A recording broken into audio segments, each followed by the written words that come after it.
The smallest city in England, Wells is a wonderfully preserved city of captivating beauty and intriguing history. We'll wander through its charming streets where medieval architecture meets vibrant market stalls, discover the secrets of the Bishop's Palace, a magnificent residence dating back over 800 years, crossing the wooden drawbridge and exploring the palace's grand chambers, chapel and staterooms, and losing ourselves in the tranquil beauty of the 14-acre gardens with their serene well pools from which the city gets its name. Then prepare to be awestruck by the grandeur of Wells Cathedral, a masterpiece of Gothic architecture, and the famous Vicar's Close, a medieval wonder that draws visitors from around the world. This journey will unveil the essence of this unique city, revealing why it's a true gem of Somerset.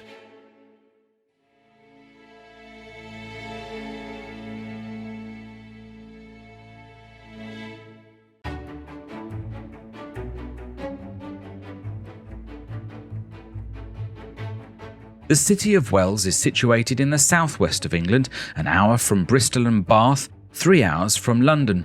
There is no railway station, so travelling by car is the most convenient way to arrive here. However, you can catch a National Express bus from London in 5 hours with a change, or more swiftly, Berry's Coaches from Hammersmith is a direct 3 hours, which will drop you here at the Coach Park minutes from the centre.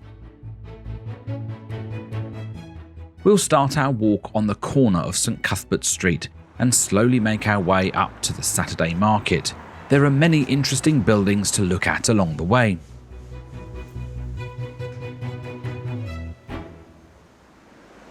The story of Wells stretches back centuries, with its origins intertwined with spirituality, royalty, and natural springs. While evidence suggests prehistoric activity in the area, the first significant settlement likely emerged during the Roman period, with a temple near the Wells Springs that we'll visit later. The real foundation of Wells, as we know it, began in the 7th century.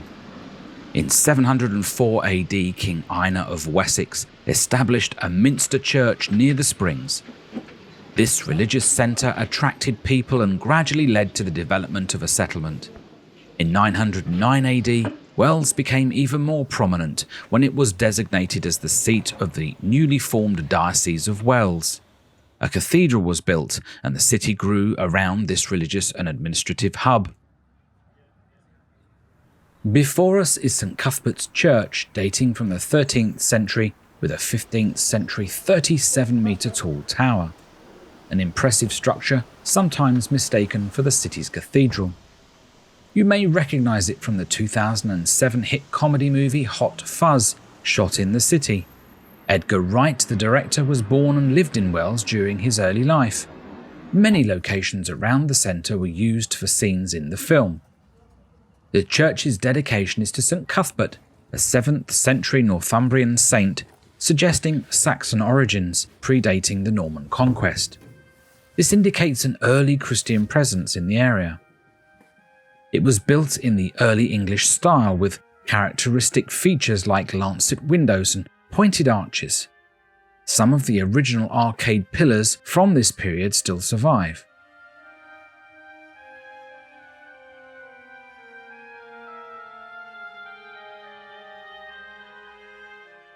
During the Perpendicular period, the 15th century, St Cuthbert's underwent significant alterations.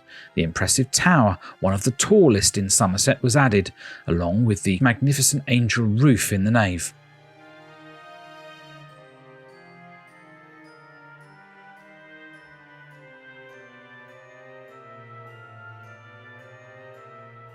This stunning 16th century tie-beam roof is a masterpiece of craftsmanship, adorned with brightly painted carved angels, shields and rosettes.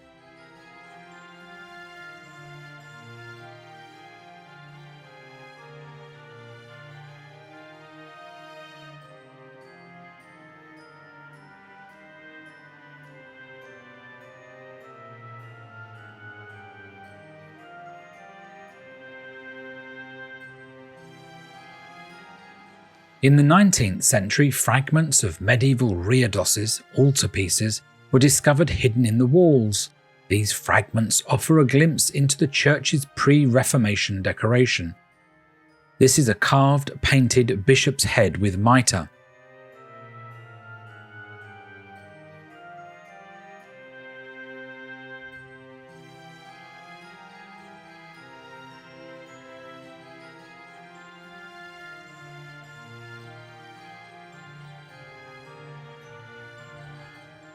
The pulpit is Jacobean, dating from 1636.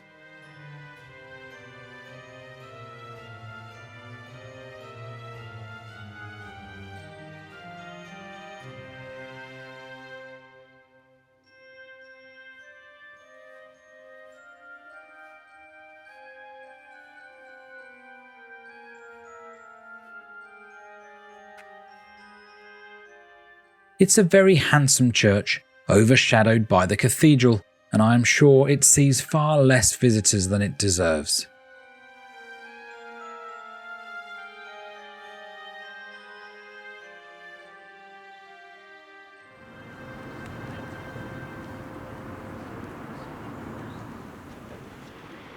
Back on the street, the grandest house is the old vicarage, which in recent years became costly and larger than the needs of the church and has been sold as a private residence. Let's walk around the church's perimeter, as there are several important almshouses to view. The almshouse, initially constructed around 1436, is visible from the churchyard and Chamberlain Street. It was funded by Bishop Bubwith's endowment and accommodated 12 residents. The almshouse underwent expansion through Bishop John Still's bequest in 1614 and again in 1638, with major additions in 1884. The complex encompasses a small chapel and a guild hall, which served as the town hall until 1777. There are 5 alms buildings in the city of Wells, and this is the earliest of them. If we head to Priest Row, we can see a few more on the east side of St Cuthbert's Church.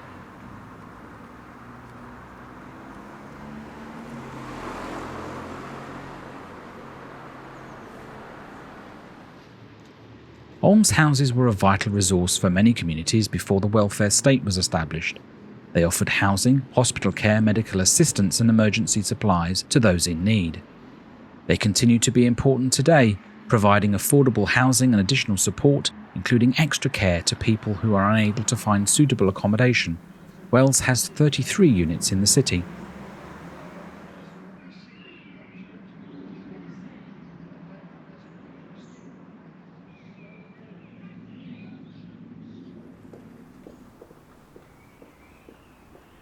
The construction of a lovely set of almshouses on Priest Row across from the church was made possible by a sizable bequest by Henry Llewellyn, an alderman of Wells who passed away in 1619. This added to the cluster of charitable housing in this area.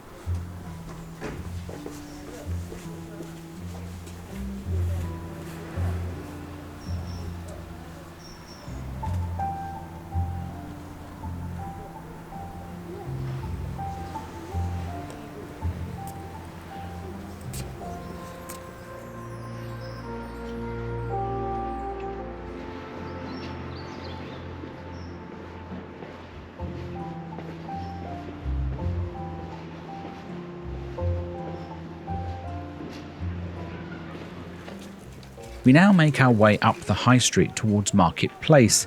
It is a busy Saturday morning in November and shoppers are starting to think about Christmas. This pink corner building is the City Arms, a bar and restaurant that has history dating back to the early 1400s. Shops and a blacksmith's in medieval times, it became the city jail in 1606. You can still see some remnants of the jailhouse past in the building's architecture inside when it's open. It became a public house in the 18th century.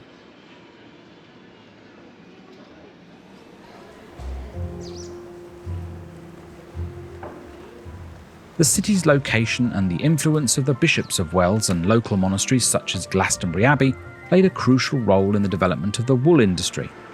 These institutions owned vast tracts of land suitable for grazing sheep, providing a steady flow of raw wool. Good trade routes facilitated the export of finished wool products to other parts of England and Europe. The 14th century marked the peak of the medieval wool industry in England, and Wells flourished during this period. Skilled craftsmen, including weavers, fullers and dyers, contributed to the production of high-quality wool cloth. Street names like Mill Street and Tucker Street, referring to cloth fullers, continue to evoke the city's industrial past. Many of the buildings lining the high street today have medieval origins, though they've often been altered and renovated over the centuries. In the 20th century, there was a growing awareness of the importance of preserving historic buildings. Many in the high street were listed, protecting them from demolition or significant alteration. The King's Head, though sporting a late 18th century facade, stands on foundations dating back to the 14th century. This makes it one of the oldest pubs in Wells.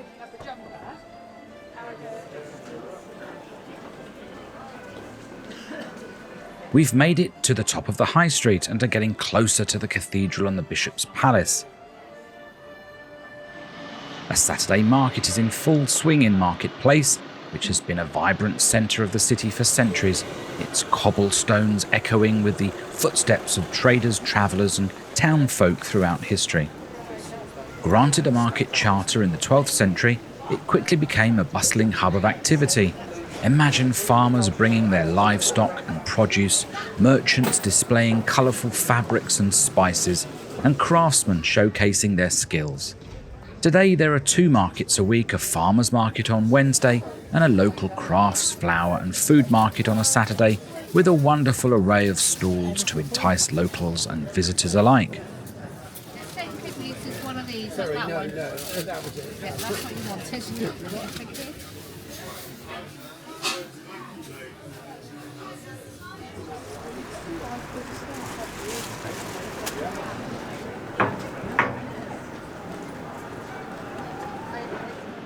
It was a place not just for trade, but also for public gatherings, announcements, and even the occasional public punishment. Outside the former Barclays Bank is a plaque noting the Bloody Assizes, a series of court sessions to punish supporters of the Monmouth Rebellion. The Duke of Monmouth, an illegitimate son of King Charles II, led a rebellion against his uncle King James II. The trials were held in towns across southwest England where the rebellion had been strongest. Judge Jeffreys showed little mercy, handing down swift and severe punishments. Hundreds of rebels were executed, often by hanging, drawn and quartered. 94 were condemned here in Wells alone. One impressive building is the Town Hall. Why Town Hall rather than City Hall? I'd like to know in the comments. It was built by Edmund and William Lush of Salisbury in a neoclassical style and paid for by public subscription, completed in late 1779, enlarging Market Place into an L shape. Housing the assizes and council meetings, it had a jail at the rear and a popular cheese market in the arcades at the front, which were at one time open. The town hall served as the meeting place of Wells Municipal Borough Council for much of the 20th century, but ceased to be the local seat of government when the enlarged Mendip District Council was formed in 1974. Mary Bignell, an exceptionally talented athlete, was born in Wells. She not only won gold at the 1964 Tokyo Olympics, but also set a new world record with a jump of 6.76 metres, 22 feet 2 1/4 inches. This made her the first British woman to win an Olympic gold medal in a track and field event. Look out for the commemorative plaque embedded into the pavement.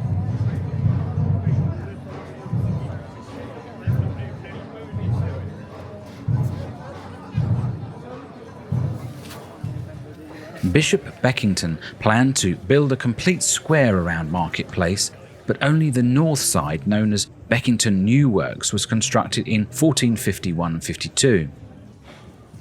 Let's make our way to the 800-year-old Bishop's Palace and Gardens. Ahead of us, the gatehouse known as the Bishop's Eye. The palace is located within the Liberty of St Andrew, a walled precinct that also encloses the Wells Cathedral, Vicar's Close and other residences for the clergy. The Bishop's Eye and the Penniless Porch, which leads into the cathedral from Market Place, form a pair of similar style gateways. The Bishop's Eye was built around 1450 by Beckington as the entrance to the palace.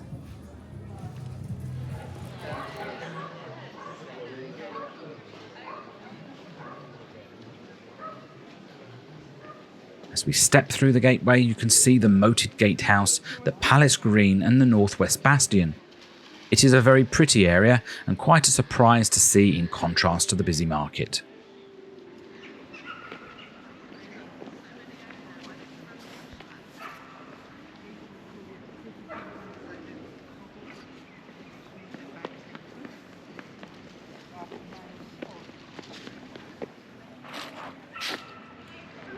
The mute swans residing on the moat surrounding the palace are renowned for their unique tradition of ringing a bell for food.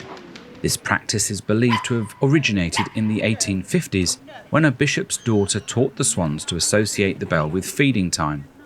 Currently, the rope used to ring the bell by the gatehouse is out of reach, presumably to limit the frequency the swans request the food.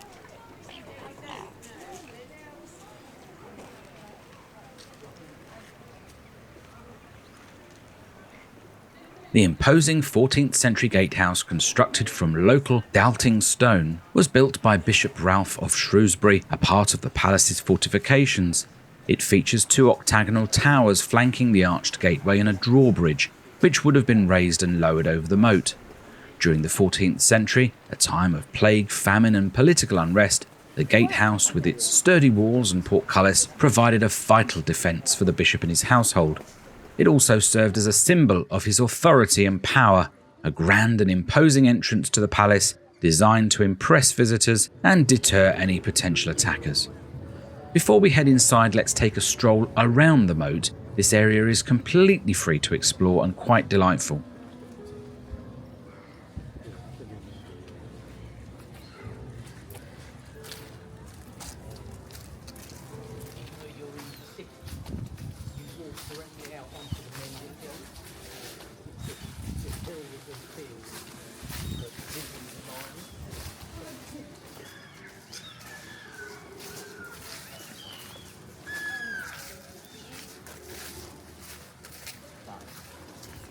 To the right of the moat is the recreation ground and bandstand.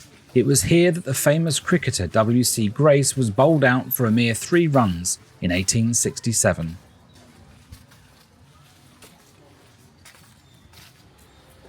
The moat surrounding the palace wasn't a naturally occurring feature, but rather an element of Bishop Ralph's design when constructing the palace walls. By diverting existing streams, he cleverly fashioned the waterfill moat to serve both defensive and practical purposes.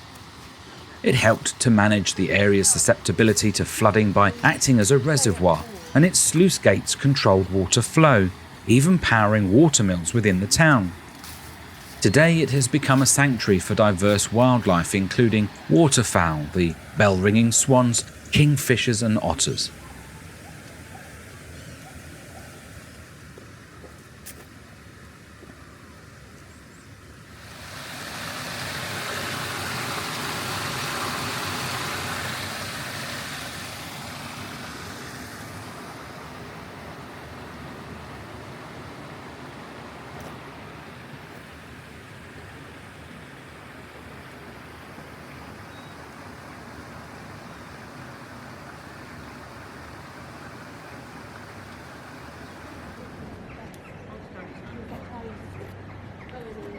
Through the gatehouse, the palace itself is visible. There is a coffee shop and ticket office, and a lovely view of the south side of the cathedral. It is free to see this area, so don't be shy coming over the drawbridge. You can buy tickets on the day or in advance online. We purchased a combination ticket to the palace and cathedral, offering a good discount on separate costs. All the information can be found here. From this point, we need our tickets to see more of the palace and the grounds. Another display of remembrance poppies adorned the grounds in front of the ruins of the Great Hall, which we'll come back and talk about later. Let's first head inside the palace.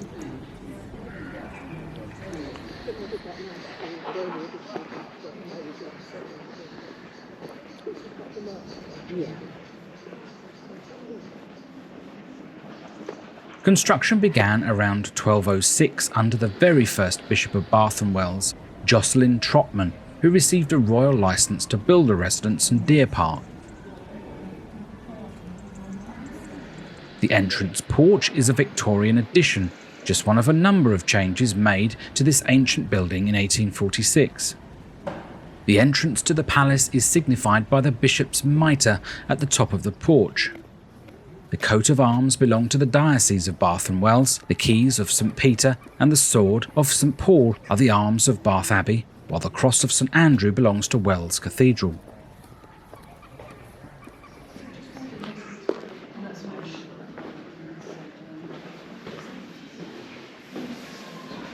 As we step into the entrance hallway, we get our first glimpse of the wonderful medieval architecture. The workmanship dates back to the 13th century. This atmospheric place with its vaulted ceilings and sturdy pillars is a remarkable survivor, showcasing the ingenuity of medieval builders. Imagine the weight of the palace staterooms above resting on these strong foundations.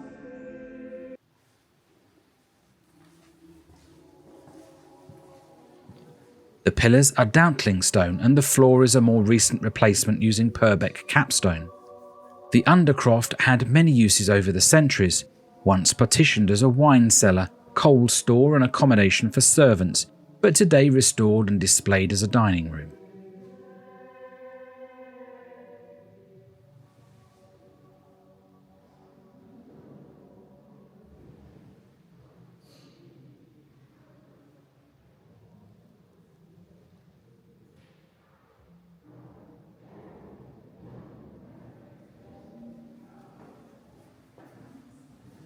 The staterooms, accessible by a grand Jacobean staircase, offer insight into the more formal and public life at the bishop's palace. The exquisite staircase, built in the early 1600s, replaced a stone spiral staircase that was removed to make way for a new wing. It was brightly painted until the 1970s, and the paint was stripped to showcase the wood. Only the Somerset dragons retain their original bright colours.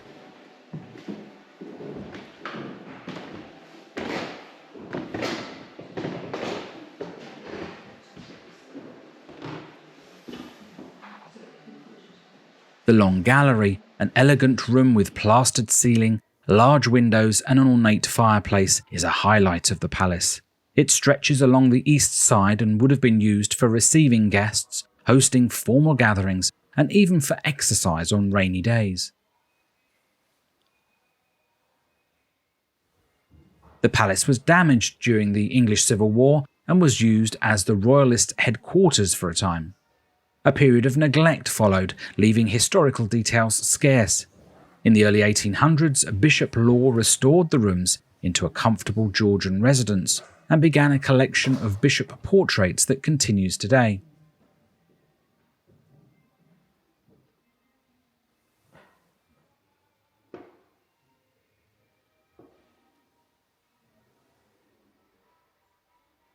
Later, Bishop Bagot added another floor over the long gallery. This allowed the architect Benjamin Ferry to renovate the first floor, including the long gallery, where windows were enlarged, plaster ceilings installed, and the decoration done in Victorian Italian Gothic style.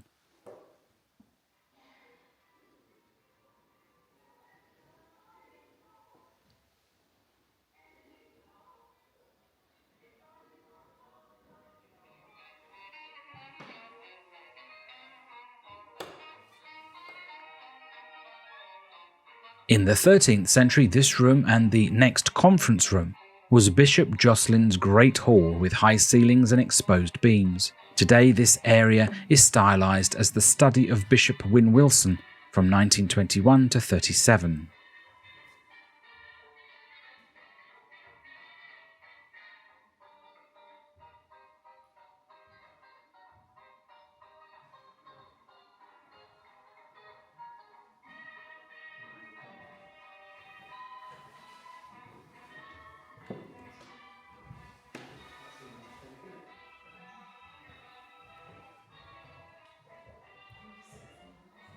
In the conference room, you can find out more about the history of the palace and view some modern copes handmade by Wells textile artist Carolyn Partleton.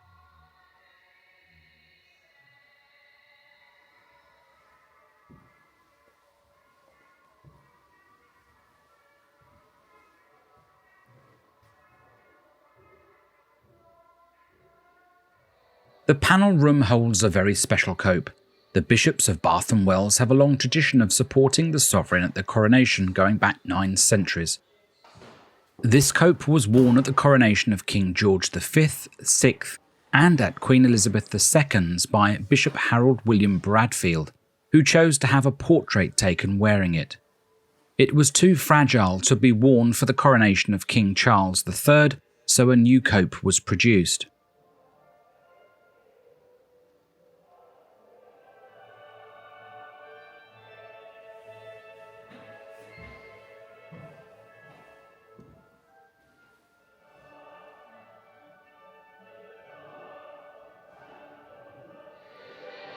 Two chairs from the coronation of King George VI are on display.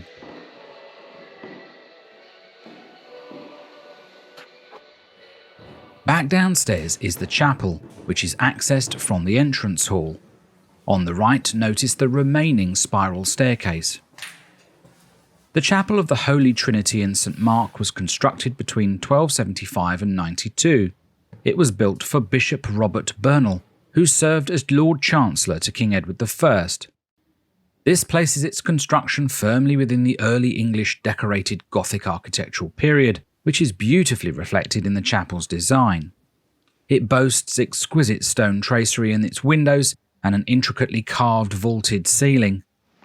A notable feature is the east window, which holds medieval stained glass rescued from churches in Rouen, France, after their destruction during the French Revolution.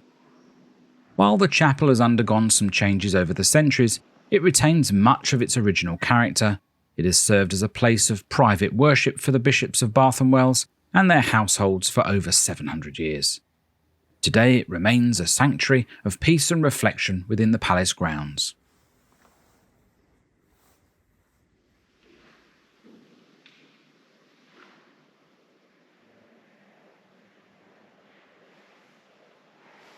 The Great Hall was a magnificent structure built around the same time as the chapel, although only 2 walls and 4 corner turrets survive today. It was designed to be a grand space for dining and entertaining, reflecting Bernal's prominent position as Lord Chancellor to King Edward I. It was one of the largest secular halls in England at the time, surpassed only by those at Canterbury and Westminster Palace. Unfortunately, the Great Hall fell into disrepair over the centuries. In the 1550s, Bishop Barlow stripped the lead from its roof, likely contributing to its deterioration. By the 1830s, the hall was mostly in ruins. Bishop Law decided to demolish the remaining south and east walls. He then landscaped the area, creating a picturesque ruin, part of the 14 acres of gardens and grounds we are lucky to be able to explore now. I'll give you a moment to enjoy the sounds of the birds as we walk around the gardens.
The only area of the ramparts accessible by the public allows you to peek through the bastion tower and see the moat from within the palace.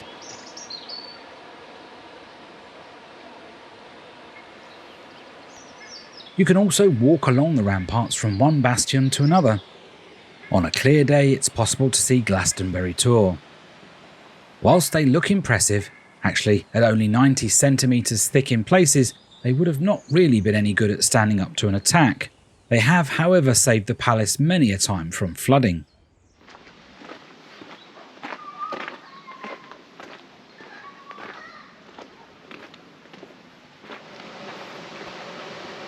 Passing out of the gardens along the path hugging the moat, we have wonderful views of the cathedral and can view the rush of water coming from the well pools.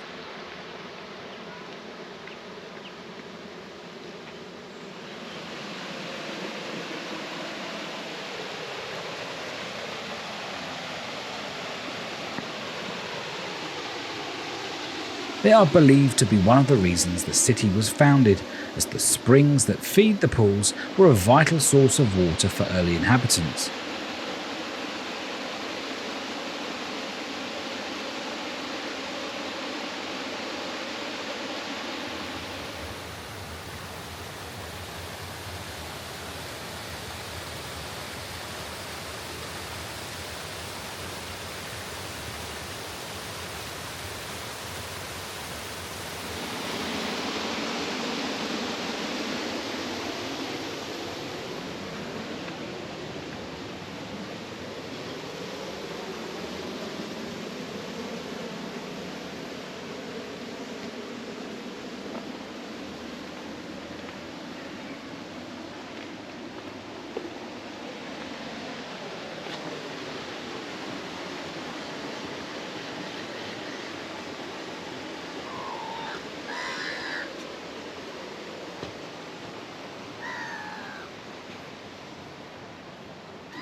This charming building was installed by Bishop Beckington to feed a supply of water from the pools into Market Place and an outlet for the townfolk. Overflow water ran down gutters each side of the road, which are still there today, washing away blood and offal from the butchers in the high street, along with many other nasties, I'm sure. The hound on top was Beckington's hunting dog, a Talbot hound.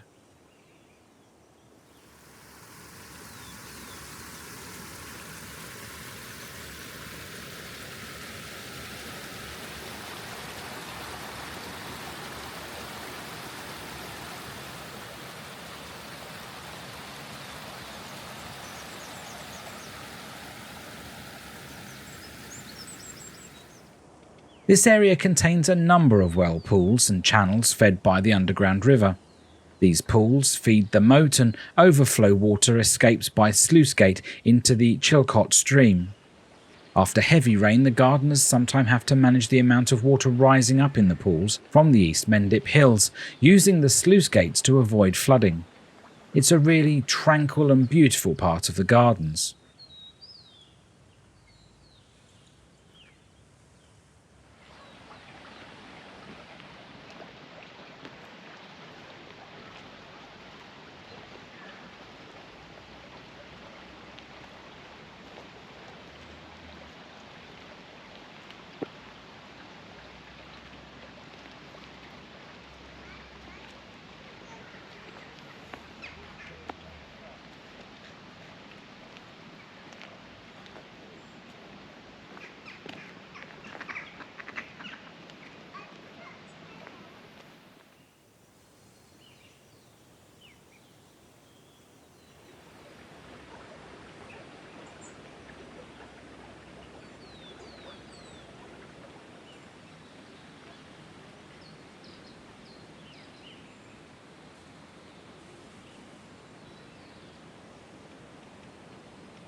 This water wheel was installed in the 1800s to pump water into the palace for domestic use. However, Bishop Hervey's children caught typhoid, and it was believed the water was contaminated with liquid sewage, and most of the city's water supplies were deemed unfit for drinking.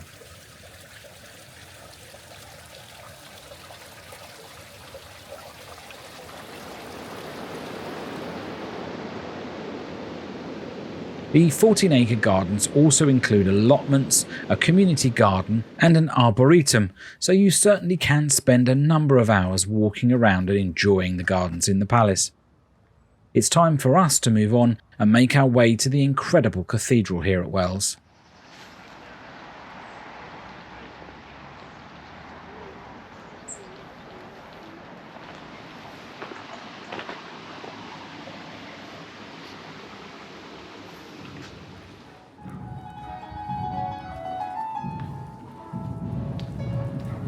Passing back through the Bishop's Eye, we turn right to pass under the penniless porch. In medieval times, the porch served as a place for the bishop to distribute alms to the poor. Alms were charitable donations, often in the form of money or food. It also provided a sheltered area for those in need to gather and wait for assistance.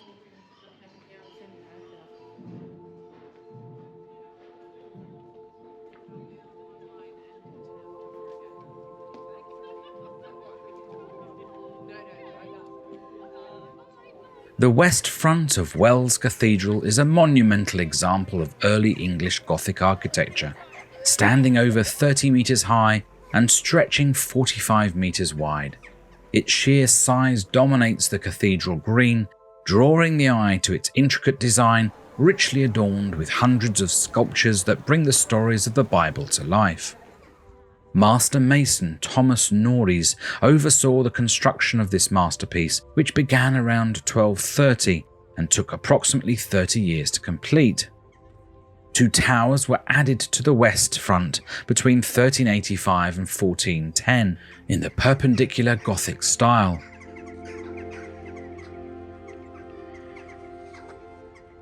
With no saint of its own, Wells is dedicated to St Andrew, one of the 12 apostles.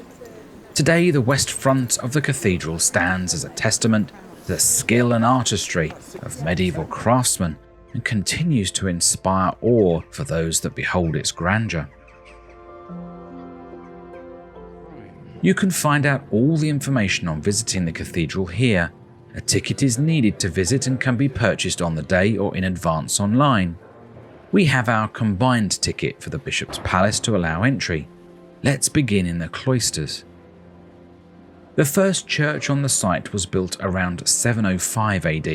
It was elevated to cathedral status in 909, but for the next few hundred years, this status shifted between Wells, Bath and Glastonbury. Finally, in 1175, the decision was made to build a larger, grander church in Wells. Construction began north of the Old Minster Church, and Wells once again became a cathedral in 1242. However, the building itself took over 300 years to complete. The remains of the 10th century cathedral can be found beneath the cloisters, which were largely remodelled in the 15th century during a period of expansion and improvement of the cathedral complex.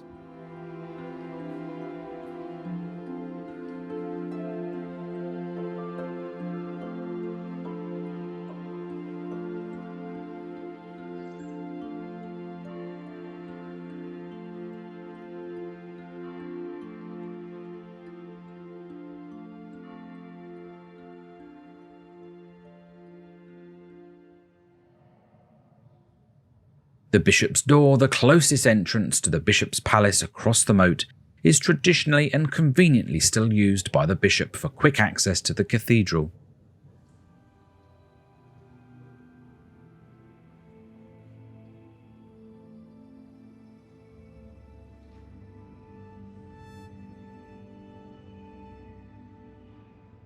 Bishop Reginald de Bouen introduced a revolutionary architectural style from France, leading to the construction of the UK's first entirely Gothic cathedral. The cathedral's nave, choir and transepts were all built during the initial construction phase. The nave exemplifies early Gothic architecture with its bright, airy and spacious design.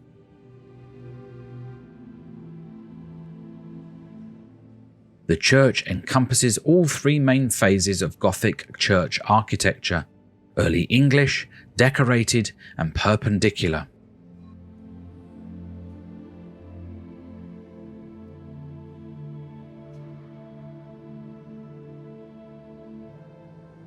Its most impressive feature, the scissor arches, were not part of the original design. They were added in the 14th century to address a serious structural problem.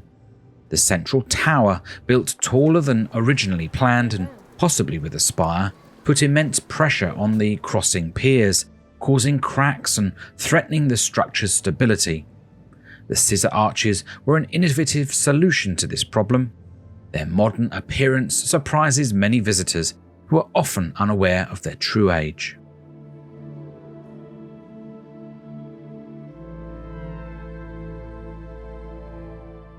Below the central tower in the south transept is positioned the font. This isn't just any old font, it's believed to be one of the oldest surviving pieces of church furniture in England. The drum dates back to the very first church built on the site, a Saxon cathedral constructed around 705. The cover dates from 1635.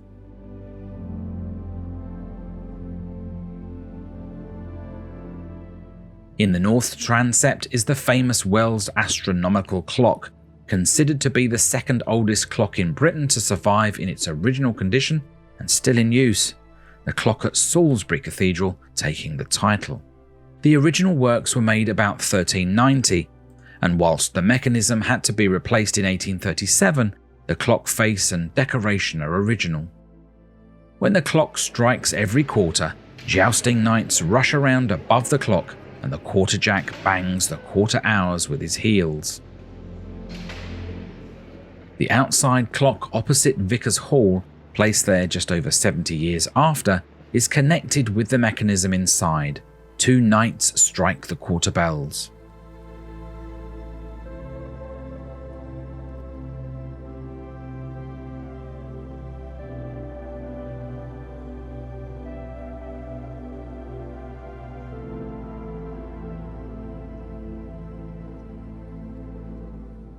The choir is the area of the cathedral where the clergy and choir gather for daily services and ceremonies. It's located east of the crossing, separating the nave from the sanctuary of the high altar. The choir is richly furnished with intricate carved choir stalls, a bishop's throne, and the ornate stone screen known as the pulpitum, which marks the entrance to the choir.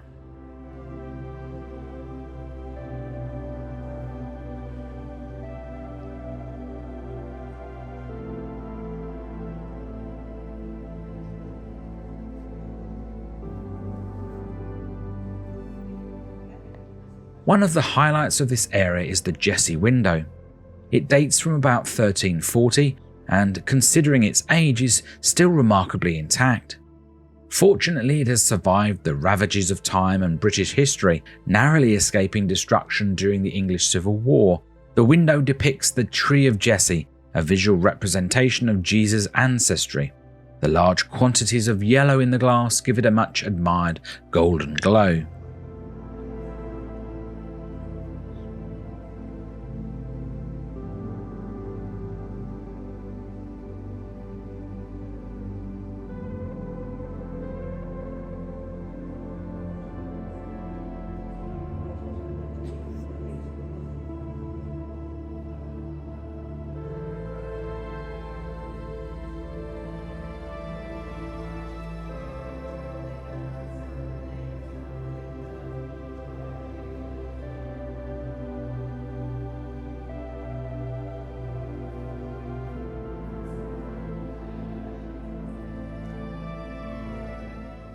Unlike traditional rectangular chapels, the Lady Chapel at Wells has a distinctive elongated octagonal shape. This unusual design creates a sense of intimacy and allows for a beautiful flow of natural light. The chapel boasts a breathtaking star-shaped vault with intricate ribs radiating from a central boss depicting Christ in majesty.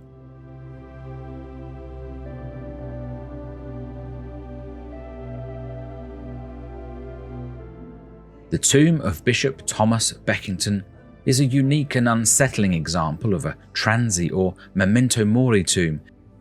These tombs were designed to remind viewers of the fleeting nature of life and the inevitability of death. Beckington's tomb features two effigies. The upper depicts him in his bishop's robes as he would have appeared in life, whilst the lower effigy is a stark and disturbing depiction of a decaying corpse, a reminder of what lies beneath. Adding to the tomb's unique character, it's enclosed with iron bars.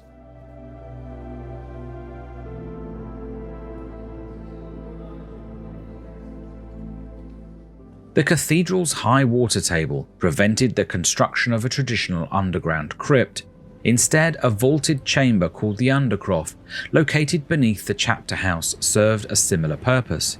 This atmospheric space, with its sturdy pillars and ribbed vaulting, was used for storage and as a treasury.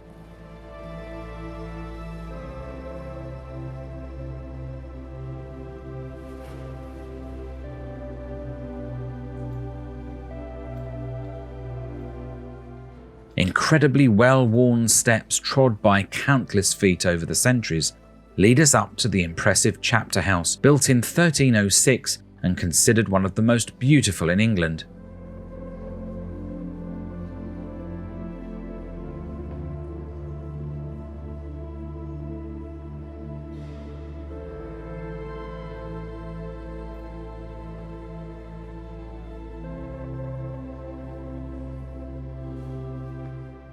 Octagonal in shape, a single central pillar fans into the vaulted ceiling. The intricate network of ribs radiating from the central boss is a marvel of medieval engineering. Chapter houses were important gathering places for cathedral clergy. Here they would meet to discuss cathedral business, make decisions and conduct legal proceedings. The stalls around the walls are where the canons sat. The chapter house showcases the decorated Gothic style at its finest. Its innovative design and intricate details influenced later chapter houses constructed in England. The earliest stained glass in the cathedral can be found in the tracery of the chapter house windows, dating back to around 1290. Another flight of stairs passing the chapter house was added in the 15th century, creating a newly enclosed bridge that provided private access to the Vicar's Hall and Vicar's Close. We cannot cross on this bridge, so we will leave the cathedral and take a stroll around to this popular and highly photographed area of Wells.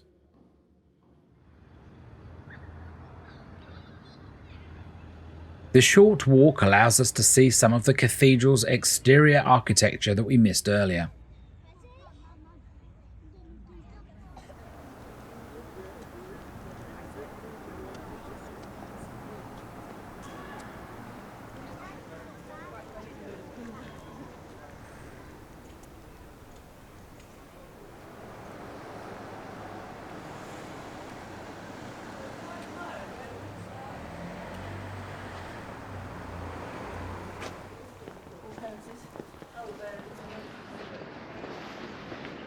Walking under the connecting bridge known as the Chaingate Bridge, we enter the Close.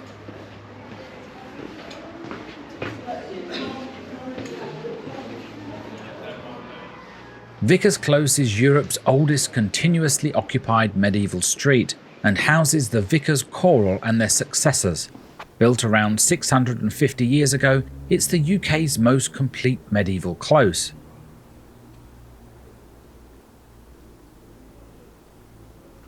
The first college building was the hall, with a kitchen and bakehouse, intended to provide a communal living and dining space for the Vicars Choral, the men who sang daily services in the cathedral.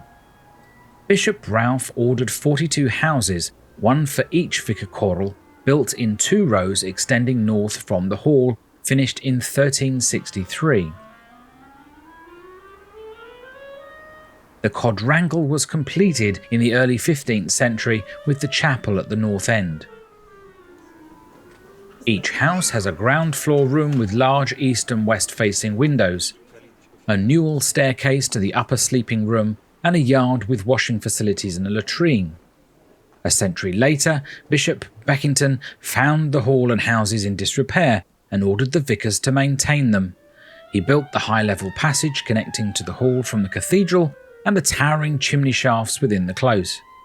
In the mid-15th century, gardens were added in front of each house, transforming the close into the street seen today.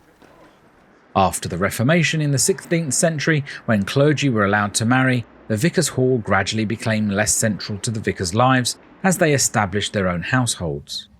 Over the centuries, the hall has served various purposes, including a malt house and a library for the theological college.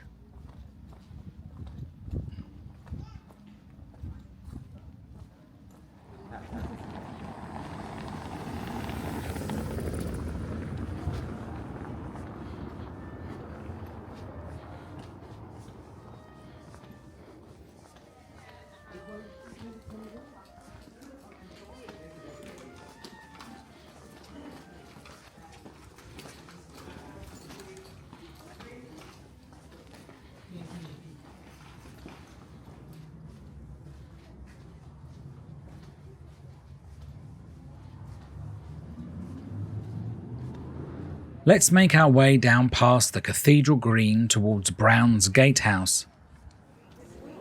On our right is the Wells and Mendip Museum, which we won't be visiting today. It was founded in 1893 by Herbert E. Balch, a renowned amateur archaeologist, naturalist and caver.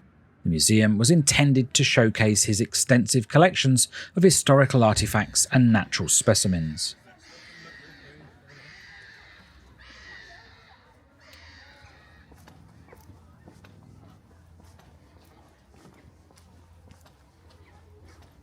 Further on, we get to look back one last time at the cathedral in all its splendour.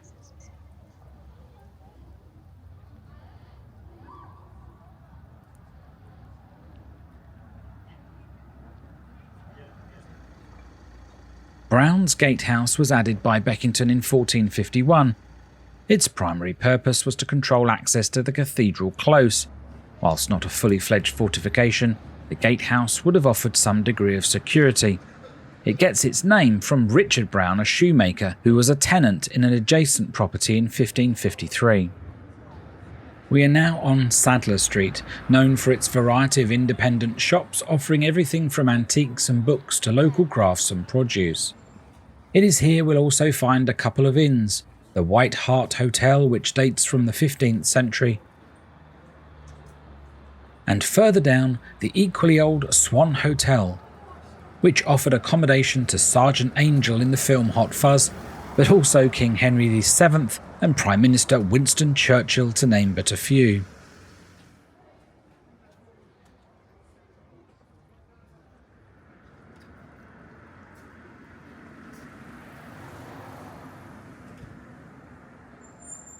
We have made our way back to Market Place and have seen many of the historical sites in Wells. At night, the city takes on a yellow glow. Visitors head home and the shops close, leaving a quiet and tranquil setting to explore.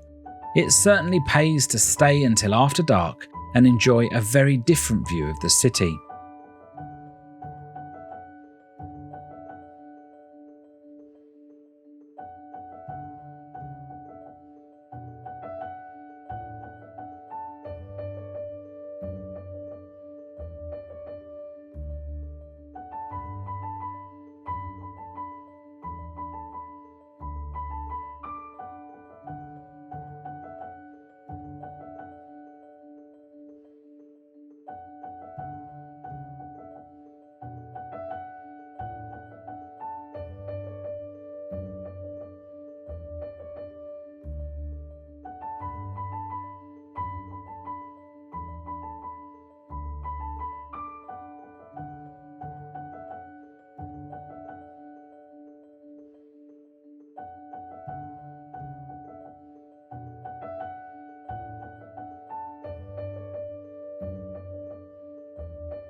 Well, it's very late here in Wells now, and we've had a wonderful time showing you around. Hope you enjoyed being with us today. Thanks for watching. Do subscribe if you haven't yet, but we'll see you again on another video. Take care. Bye-bye.